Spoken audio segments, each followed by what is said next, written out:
Hello and welcome to my unwrapping and first look at the brand new and final book 9 Psychic Awakening book called Pariah.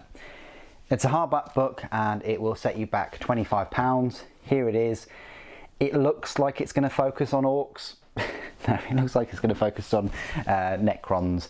This is where we've got to. Remember at the very start of the Psychic Awakening, we were fed the hype that the Psychic Awakening would be the biggest thing that's ever happened to our favourite science fiction universe since the Horus Heresy. I think the juries are still out on that one. I don't think it is, personally. I was expecting a lot more. However, with the advent of Indomitus and 9th edition, I think we're beginning to see our patience being paid off with some truly incredible looking miniatures. Anyway, let's unwrap this. I did purchase the last 2 Psychic Awakening books, The War of the Spider and Engine War. I thought they both were very, very good. Engine War was probably my favourite out of the 2. And now there's this one, and I don't think that this one will beat Engine War, but we'll see.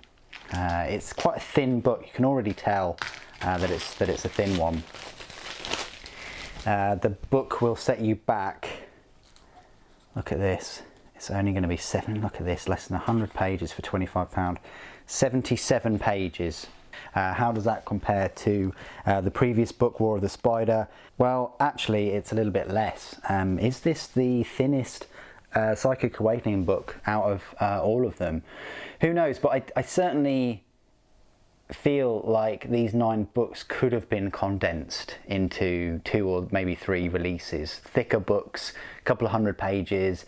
I much prefer those kind of thicker books like the Vigilis Ablaze and Defiant books than separate 9 of them for £25 each. Like I said before, if you were to buy all 9 of them, you would have spent £225 on them, which is basically an army. If you were to get the soft touch books, which they are lovely, I've got the Lumineth Realm Lords one, and I do actually think it would be worth. But with the content and things of each of these and the variation in the number of pages, I don't think it would have been worth to get the soft touch for all of these books. But all 9 of these for the £50 each would of course have been £450, and I think I've drawn the comparison before that that's pretty much a Space Marine Thunderhawk, and I know what I would rather get. That Thunderhawk is such a lovely, beautiful model by Forge World, and if you haven't already, check out my review where I gush more about it. Anyway, it's just something that I can think of that's of a similar value. You know, you can put any other value onto that, like a new games console, or you can draw another comparison with a couple of other Forge World models. But unless they are life-changing books, I think almost £500,000 is, yeah, too steep for what we've had in these 9 books. Anyway, moving on, let's have a look at this final book. This better be an amazing introduction to Indomitus. I hope it is.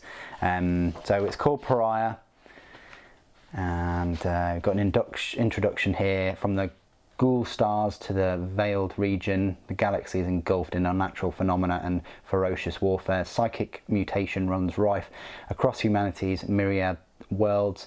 The weft, that's a nice word, I haven't heard that before. The weft of real space, a bit like waft, but the weft of real space wears ever thinner as the unfettered madness of the warp strains to break through. Yet in the Nephilim sector, all is silence. Ooh, very ominous. Anyway, Khalid's quest, or Khaliday's quest. Demon Fuge, excellent, got a little bit of piece about that there. To light the darkness, a bit of Segmentum Solar, and then you've got the Pariah Nexus right there. That's quite nice. Beyond the Veil, I've seen that artwork so many times, pretty cool though.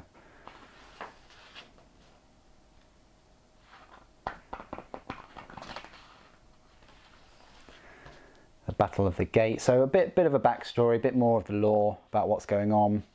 in this Nexus area, especially with the Sisters of Battle as well, on a bit of a crusade. Into the Tomb.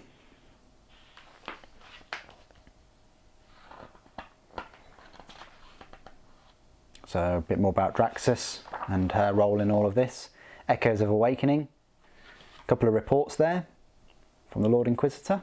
That's nice, I like things like that, that's pretty cool. And then missions.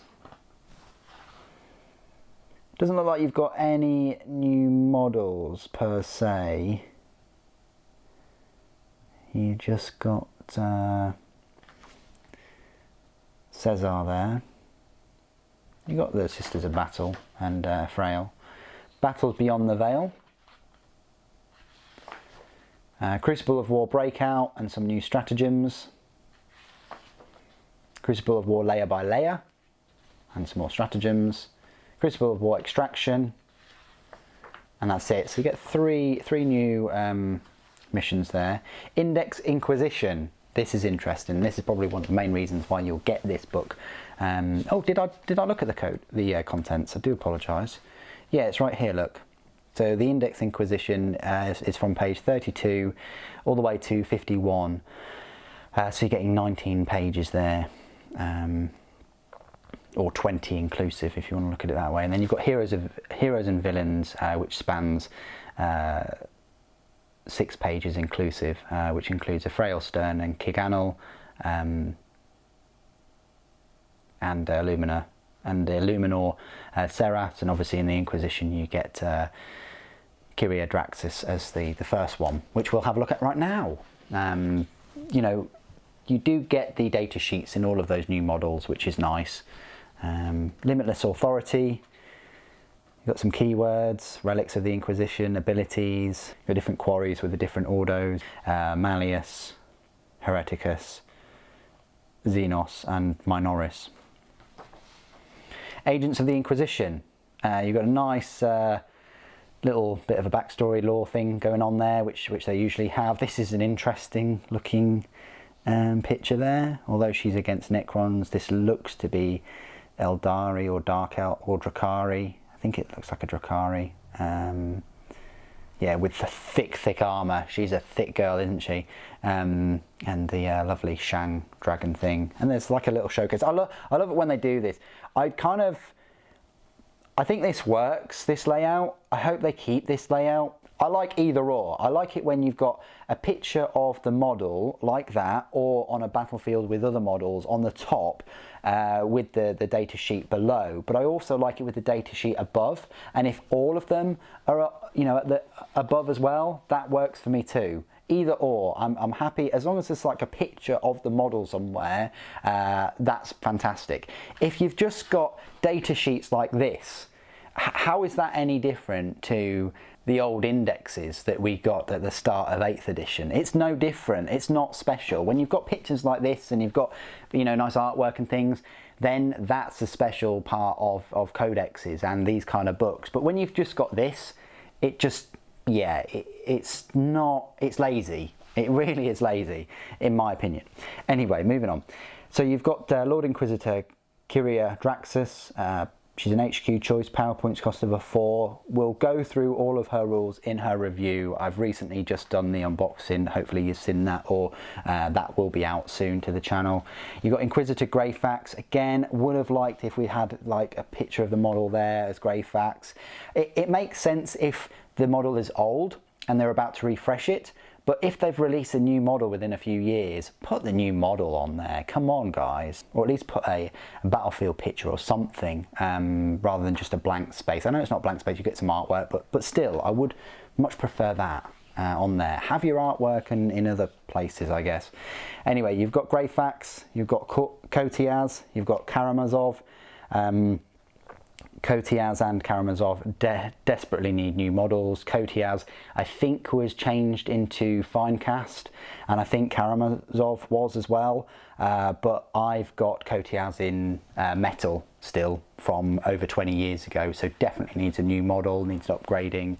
Eisenhorn, I have him in Finecast. Nothing wrong with him. Lovely looking model. It's great that we've got a model and we've got rules for him if you want to have him in your Inquisition. He's one of the most famous Inquisitors around, so it's lovely that we get a data sheet for him.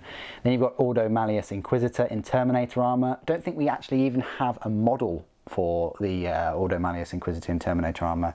I think you can use one of the Forge World ones, or just have a Terminator and kit bash it. But where is our Ordo Malleus in Inquisitor Terminator armor?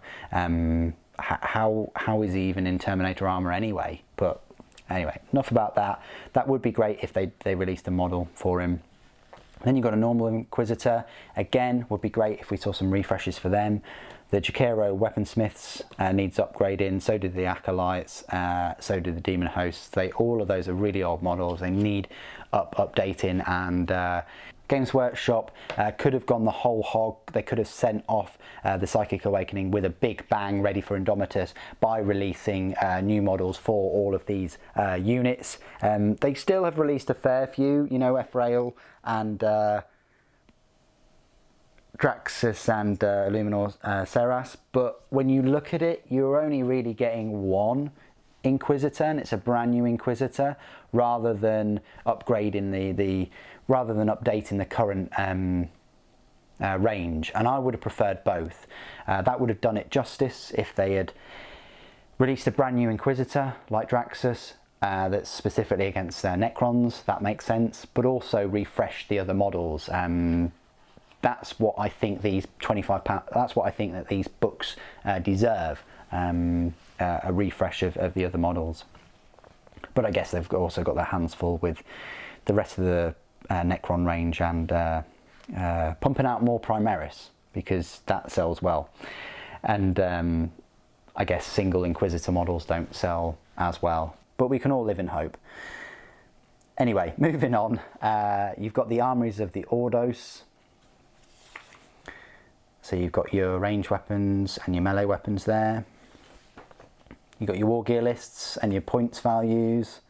If you wanted to know how much Draxus was, she is 80 points, which means she's cheaper than Kotiaz.